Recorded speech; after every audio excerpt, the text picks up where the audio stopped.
और अब धनबाद की खबरें। धनबाद में निजी स्कूल की मनमानी सामने आई है। फीस जमा नहीं करने पर प्रिंसिपल ने छमाही परीक्षा दे रही 10वीं की छात्रा को स्कूल से बाहर निकाल दिया है। छात्रा ने इस घटना की जानकारी अपने परिजनों को दी। इसके बाद परिजनों ने स्कूल पहुंचकर हंगामा किया और इस घटना पर विरोध भी जताया। मामला धनबाद के जोड़ा फाटक रोड स्थित एक निजी स्कूल का है। निजी स्कूल में हाफ ईयरली एग्जाम चल रहे हैं, लेकिन फीस जमा नहीं करने पर प्रिंसिपल ने 3 बच्चियों को परीक्षा में बैठने से मना कर दिया। इसके बाद एक छात्रा को 9 महीने का फी बकाया होने पर स्कूल से ही बाहर निकाल दिया गया। परीक्षा से वंचित करने पर फूटे आक्रोश पर दोनों पक्षों में समझौता होने के बाद मामला शांत हुआ, लेकिन अभिभावक संघ ने इसकी शिकायत जिला शिक्षा पदाधिकारी से की है और स्कूल प्रबंधन पर कार्रवाई की मांग की है।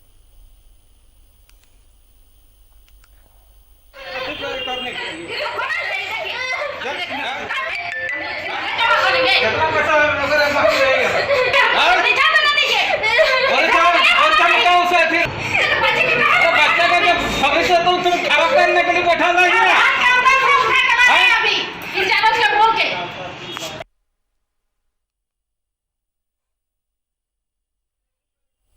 मैनुअल लोडिंग की मांग को लेकर बीसीसीएल की बेड़ा कोलियरी के देवप्रभा आउटसोर्सिंग में पिछले 2 दिनों से कोयले की ट्रांसपोर्टिंग ठप है। कोयले का उठाव नहीं होने के कारण पावर प्लांटों में कोयला भेजा नहीं जा सका है। वहीं बुधवार को बीसीसीएल अधिकारियों और आंदोलन कर रहे ग्रामीणों के बीच वार्ता के दौरान तीखी बहस हुई और खूब हंगामा हुआ। मौके पर सीआईएसएफ और धनसार थाना के जवान विधि व्यवस्था न बिगड़ जाए इसके लिए तैनात रहे, लेकिन देर शाम तक वार्ता बेनतीजा रही। आंदोलन का नेतृत्व कर रहे लोगों ने कहा कि जब तक मैनुअल लोडिंग की शुरुआत नहीं होती है तब तक ये आंदोलन जारी रहेगा।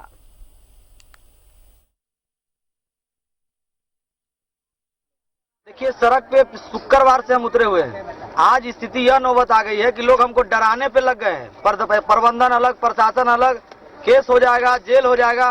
तो जब खाने का चीजें घर में नहीं रहेगा तो फिर जेल हो जाए चाहे केस हो जाए, क्या फर्क पड़ता है। तो डरने का कोई जरूरत नहीं है।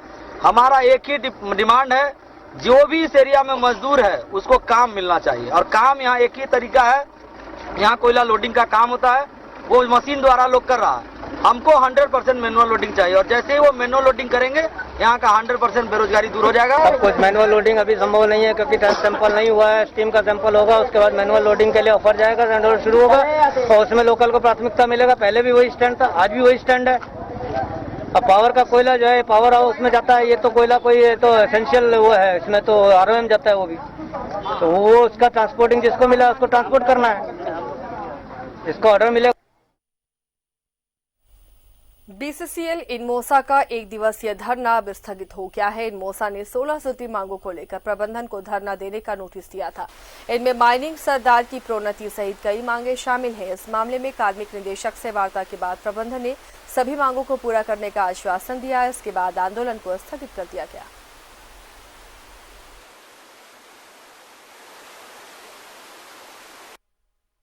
मेन दिया गया था कि हमारे माइनिंग सरदार से जो ओवरमैन बनना है, सर्टिफिकेट डीजीएमएस दिया है, उसको वैकेंसी काफ़ी पड़ा हुआ था। उसको पहला मांग था कि उसमें हमको सभी लोगों को प्रमोशन दिया जाए। करीब 1 बरस से ज़्यादा हो गया। रेलवे की जमीन पर अतिक्रमण का दौर जारी है। धनबाद के रंगाटाड़ और डिमांड क्रॉसिंग के पास 400 से ज्यादा झुग्गी झोपड़ियां बन गई हैं। वहीं वासेपुर से भूली के बीच तो ऊंची पक्की इमारतें भी खड़ी हो गई हैं, लेकिन अब तक रेलवे की नजर इन पर नहीं पड़ी। से झरिया होते हुए पाथरडीह तक जाने वाले रेल मार्ग में रेल तो चला करती थी, लेकिन रेलवे की जमीन भी खाली रहती थी क्योंकि समय समय पर रेलवे के द्वारा अभियान चलाया जाता था। लेकिन जब से यह रेल मार्ग बंद हुआ है तब से लेकर अब तक एक नहीं बल्कि दर्जनों लोगों ने रेलवे की जमीन का अतिक्रमण करके पक्का मकान बना लिया है, तो कुछ ने व्यवसाय खोल दिए हैं। कई घरों में बिजली कनेक्शन भी लगा है, तो कई अतिक्रमणकारी नगर निगम को होल्डिंग टैक्स भी देते हैं। सवाल यह उठता है कि कैसे ये अतिक्रमणकारी से नगर निगम टैक्स वसूलता है और बिजली विभाग ने कैसे रेलवे की जमीन पर कनेक्शन दे रखा है। रेलवे की ओर से अतिक्रमणकारियों को हटाने का कई बार प्रयास किया गया, लेकिन वह सफल नहीं हो सका। कई अतिक्रमणकारी भी धीरे धीरे रेलवे की जमीन पर कब्जा करते देखे जा रहे हैं। कईयों ने डंके की चोट पर खटाल खोल लिया। यहाँ तक कि नगर निगम का पानी भी वहाँ सप्लाई होने लगा। रेल मार्ग बंद होने के बाद जिला प्रशासन ने इस पर सड़क बनाने की पहल की थी, जो आज भी अधर में लटका हुआ है। फिलहाल स्थिति यह है कि बंद रेल लाइन के दोनों ओर कब्जाधारियों की संख्या बढ़ती जा रही है। प्रेमनाथ चौहान ने किस जमीन की कागजात पेश की थी JBVNL को, जो उसे विभाग ने कनेक्शन दिया? हमारे यहाँ एक व्यवस्था है जैसे प्रोविजनल कनेक्शन का। अगर किसी ज़मीन पे या किसी प्रॉपर्टी पे ऑब्जेक्शन नहीं है और मान लीजिए उपभोक्ता के पास अपना ज़मीन रहने का नहीं है और वैसा वो रह रहा है, तो आज के डेट में है कि बिजली जो है आपका बेसिक चीज़ हो गया है। तो इस चीज़ को देखते हुए टैरिफ में एक प्रोविजनल कनेक्शन का भी है, जहाँ पे हम डबल सिक्योरिटी लेके कंज्यूमर को पावर्स में दे सकते हैं। ये रेलवे की ज़मीन है सर। तो मीटर कैसे लगाया आपने? मीटर सर लगाए, ऑफर निकला हुआ था, हम लोग तो पूरा फार्म भर के बिजली विभाग में बनवाए। उसके बाद नगर निगम एक बार होल्डिंग टैक्स निकाला था, जिसका कागज भी हमारे पास है। वो नगर निगम में हम लोग टैक्स भी जमा किए हैं। तो आपको ये भी मालूम है कि ये जो है रेलवे का अतिक्रमण किए हुए, तो फिर आप इतना रिस्क लेके कैसे रह रहे हैं? सर हम लोग आज से नहीं, हम लोग बहुत समय से यहाँ पर बसे हुए हैं। पहले ये सब कोई बात नहीं था, और अभी अतिक्रमण तो अभी आ रहा है, जहाँ तहाँ होते ही रहता है। इस बंद रेल मार्ग पर धनबाद से लेकर धनसार तक अतिक्रमण हो चुका है। दोनों ओर कई पक्के और कच्चे मकान बन चुके हैं। कई ने वहां अपना स्थायी व्यवसाय खोल लिया है, तो कुछ लोग रेलवे की जमीन को बेच भी रहे हैं, जिसे देखने के लिए कोई जिम्मेवार नहीं पहुंचता है। झुग्गी झोपड़ी की संख्या सबसे ज्यादा है। इसमें कई संदिग्ध लोग भी रह रहे हैं। कहीं कहीं पर खटाल खोल लिया गया है। आपने देखा है कि रेलवे ने काम किया साउथ साइड पे, सभी लोगों को साथ में लेके हटाया गया। इसी तरह से हम लोग सारे पूरे मंडल में कर रहे हैं। अब इसको धीरे धीरे हम लोग इसको हर जगह से कोशिश करेंगे कि इंक्रोचमेंट हटाया जाए। इंक्रोचमेंट तो रेलवे को हटाना है, और इंक्रोचमेंट हटा के फिर छोड़ देती है रेलवे। छोड़ देती है तो फिर लोग इंक्रोच कर लेते हैं। तो अगर इनका कोई कारण हो, कोई काम हो, तो पहले से अपना लोग को समझा बुझा करके बात करके इंक्रोचमेंट हटाना चाहिए। काम आवश्यक नहीं। वो रोड बन रहा है, साउथ साइड स्टेशन चालू होगा, उससे काफ़ी सहूलियत हो जाएगी। इस ये जो आपका रांगा टाड़ा चौक होते आते हैं, इसका लोड भी कम होगा, थोड़ा ओवर ब्रिज का भी बर्डन कम होगा। वहाँ चालू होने से लोगों को काफ़ी सहूलियत हो जाएगी, लोगों को झरिया से या धनसार साइड से या बैंक मोड़ से आने में। तो वो काम अभी हमने पूछा है, तो वो बता रहे थे कि नहीं, उस पर काम चल रहा है। बहरहाल रेलवे यदि इसी तरह से चुप रही तो आने वाले समय में पूरी जमीन पर अतिक्रमणकारियों का कब्जा हो जाएगा। एक और रेलवे कुछ जगहों पर अतिक्रमण हटाने के लिए कठोर कार्रवाई के आदेश दे रही है, वहीं कई ऐसी जगह भी है जहां रेलवे चुप्पी साधे हुए है। धनबाद से न्यूज़ 11 भारत के लिए कुंदन सिंह की रिपोर्ट। धनबाद जिले में 10,000 रुपए से अधिक बिजली बिल बकाया रखने वालों पर अब गाज गिरनी शुरू हो गई है। 2 दिनों के अंदर करीब 200 उपभोक्ताओं के कनेक्शन काट दिए गए। वहीं हजारों अभी कतार में हैं। बिजली विभाग ने उपभोक्ताओं को 50% बकाया भुगतान कर राहत पाने की छूट दी है।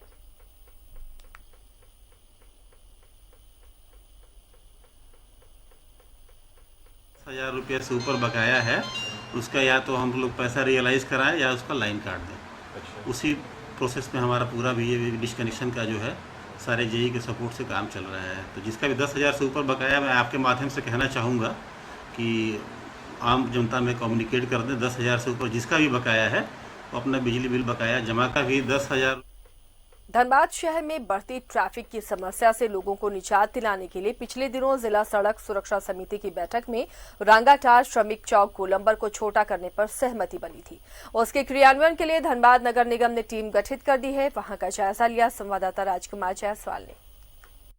कोयलांचल में ट्रैफिक जाम की समस्या का निजात हो सके और खासकर धनबाद के इस जगह पर जो कि श्रमिक चौक के नाम से जाना जाता है, और यहाँ पर अनलॉक शुरू होते ही वाहनों की संख्या में जो इजाफा हुई है, उसके बाद आए दिन जाम की समस्या रहती है और यह जाम की समस्या काफ़ी लोगों के लिए परेशानी का सबब बनता है। लोगों को अपने गंतव्य पर पहुंचने में विलम्ब होती है, जिसको लेकर पिछले दिनों जिला सुरक्षा समिति की बैठक हुई। उस जिला सड़क सुरक्षा समिति की बैठक में यह निर्णय लिया गया कि इस गोलंबर की परिधि को छोटा किया जाएगा ताकि जो ट्रैफिक है वो स्मूथ हो सके, अधिक से अधिक वाहनों को कम समय में निकाला जा सके। यहाँ पे ट्रैफिक पुलिस के जवान उनसे बात करते हैं। अब बताइए किस तरह के फायदा होगा अगर यह गोलंबर का परिधि छोटा हो जाता है? बहुत फायदा होगा। इसकी इतनी भीड़ भड़क्का जगह है, ये सबसे ज़्यादा स्टेशन से लेके हर चारों तरफ का गाड़ी आता है। अगर ये छोटा हो जाए तो बहुत राहत मिलेगा ये जाम की समस्या से। टीम गठित की गई है, वह अगर आज सर्वे कर लेती है तो ठीक, अन्यथा कल तो इसका सर्वे होना तय है। और अगर कल सर्वे होती है तो इसकी परिधि को कितनी छोटी की जाए इसकी पर भी विचार कर लिया जाएगा। कैमरा पर्सन निकुंज के साथ राजकुमार जायसवाल, न्यूज़ 11 भारत। एक छोटे से ब्रेक के लिए रुकते हैं, जल्द लौटेंगे धनबाद की कुछ और खबरों के साथ।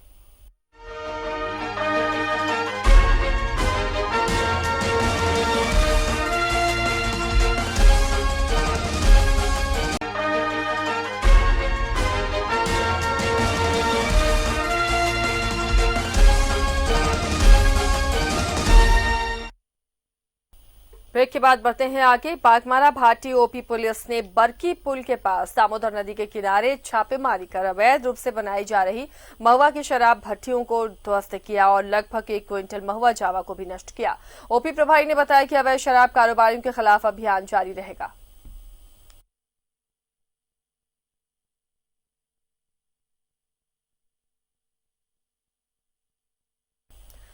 धनबाद में बालू की अवैध ढुलाई करने वालों के खिलाफ जिला प्रशासन ने कार्रवाई शुरू कर दी है। सराढेला थाना क्षेत्र के गोल बिल्डिंग के पास पुलिस ने छापेमारी कर 8 बालू लदे वाहन जब्त किया, साथ ही 2 लोगों को हिरासत में लिया है, जिसमें बालू ट्रक एसोसिएशन के अध्यक्ष लव भारती भी शामिल हैं। छापेमारी टीम का नेतृत्व city SP R Ram Kumar और एटीएम चंदन कुमार कर रहे थे।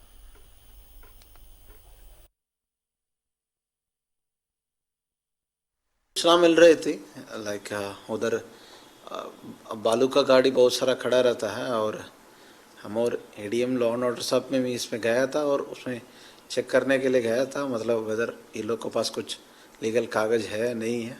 वो गया तो बहुत गाड़ी को पकड़ाया और उसमें कागज नहीं था और उसमें भी अभी जांच चल रहा है। माइनिंग इंस्पेक्टर और डीएमओ अभी आया है, वो लोग जांच करेगा, जांच के बाद उचित कानूनी कार्रवाई हो। धनबाद पुलिस ने रणधीर वर्मा चौक पर वाहन चेकिंग अभियान चलाया। बिना हेलमेट और यातायात नियमों का पालन नहीं करने वाले वाहन चालकों के खिलाफ कार्रवाई की गई। खासतौर पर दोपहिया वाहन चालक जो बिना मास्क और हेलमेट के घूम रहे थे, उनसे जुर्माना वसूला गया। जायजा लिया हमारे सहयोगी अभिषेक ने।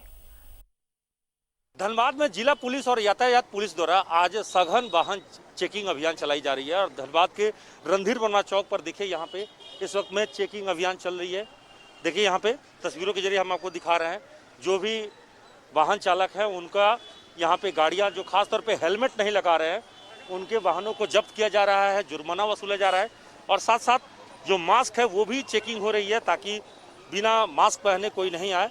देखिए यहाँ पे गाड़ियाँ जो है बहुत सारी गाड़ियाँ यहाँ अभी तक जब्त की गई है। ना सर हम नहीं पहने थे। पहने हैं आप? हम मास्क पहने हुए हैं। हेलमेट मतलब काहे नहीं पहने? वो एक आदमी जरूरी से बीमार था, उसको देखने गए थे तो उसी में छूट गया। अब तक कितनी बार बिना हेलमेट के पकड़े गए? ईमानदारी पूर्वक बताइएगा, कितनी बार पकड़ेगा? 2-3 साल में ही लगा के 2 बार। हेलमेट नहीं पहनना, तरह तरह का बहाना बनाना, मास्क नहीं पहनना, तो उनके खिलाफ कार्रवाई हो रही है। हाँ, जैसे जो लोग वाहन से आ रहे हैं और बिना हेलमेट के या बिना मास्क के हैं उनको रोका जा रहा है और जो लोग बिना हेलमेट के उनका फाइन कराया जा रहा है यहाँ पे। तो ये अभियान आगे भी चलती रहेगी? हाँ बिल्कुल, ये अभियान आगे भी चलती रहेगी। अगर आप अभी भी सड़क पर निकल रहे हैं, बिना हेलमेट के निकल रहे हैं, मास्क नहीं पहन रहे हैं, तो सावधान हो जाइए। आपके खिलाफ पुलिस न सिर्फ कार्रवाई करेगी बल्कि जुर्माना भी वसूल करेगी। कैमरामैन निकुंज के साथ अभिषेक कुमार, न्यूज़ 11 भारत, धनबाद। धनबाद के बीजेपी विधायक राज सिन्हा ने आर भारत के मैनेजिंग डायरेक्टर अर्नब गोस्वामी को गिरफ्तार किए जाने की निंदा की है। उन्होंने महाराष्ट्र सरकार के इस कदम को तानाशाही वाला कदम बताया। इससे आपातकाल और चौथे स्तंभ प्रेस की स्वतंत्रता पर हमला बताया। महाराष्ट्र सरकार अर्नब को गिरफ्तार कर प्रताड़ित कर रही है। वो केस समाप्त भी हो गया था और उस केस में इनको घसीटा गया है और साफ साफ पता चलता है कि दुर्भावना से प्रेरित होकर के ये कार्रवाई की गई है। यह तो आपातकाल की याद दिला रही है और उससे भी बढ़ के मुझे यह भी लग रहा है कि आज बाला साहब ठाकरे की आत्मा रो रही होगी। और साथ ही साथ असल में हो क्या गया है ना कि यह कांग्रेस पार्टी का पुराना रहा है ना, वो आपातकाल में किस प्रकार से आप देखिए जयप्रकाश नारायण जैसे बुजुर्ग नेता और उनको पीटा गया। पुराना केस था, वो केस समाप्त भी हो गया था। कोरोना काल में सुहागिन महिलाओं ने करवा चौथ के त्योहार को मनाया। महिलाओं ने भगवान से सौभाग्य और पति की लंबी उम्र का आशीर्वाद मांगा।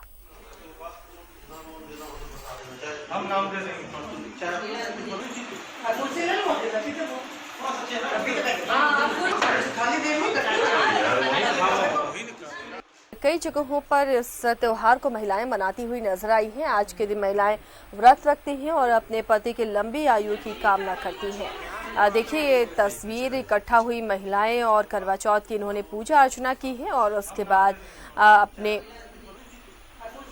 पति की पूजा करने के बाद इन्होंने अपना व्रत तोड़ा है। इस दौरान कई ऐसे आयोजन होते हैं जहां मोहल्ले और कॉलोनी की महिलाएं इकट्ठा होती हैं और एक साथ पूजा करती हैं।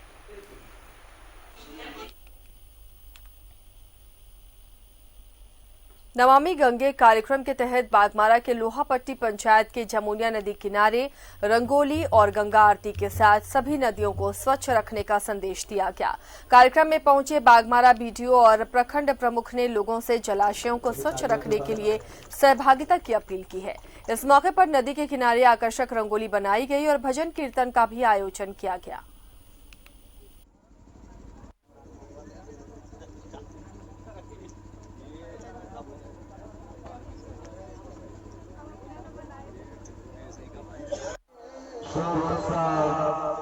होने जा रहा है।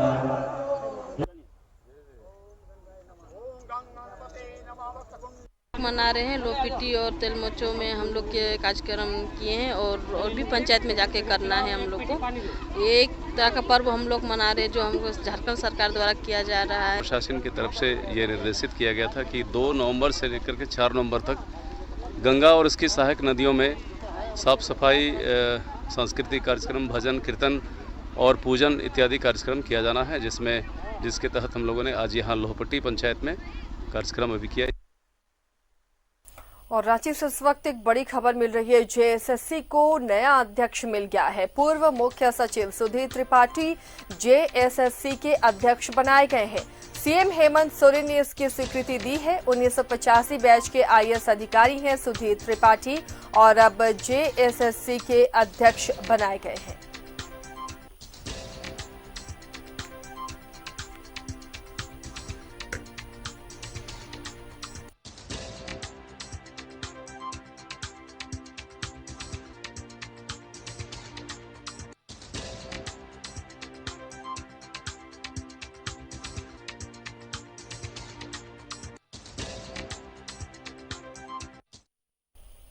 धनबाद की खबरों में फिलहाल इतना ही। बाकी खबरों के लिए जुड़े रहिए न्यूज़ 11 भारत के साथ।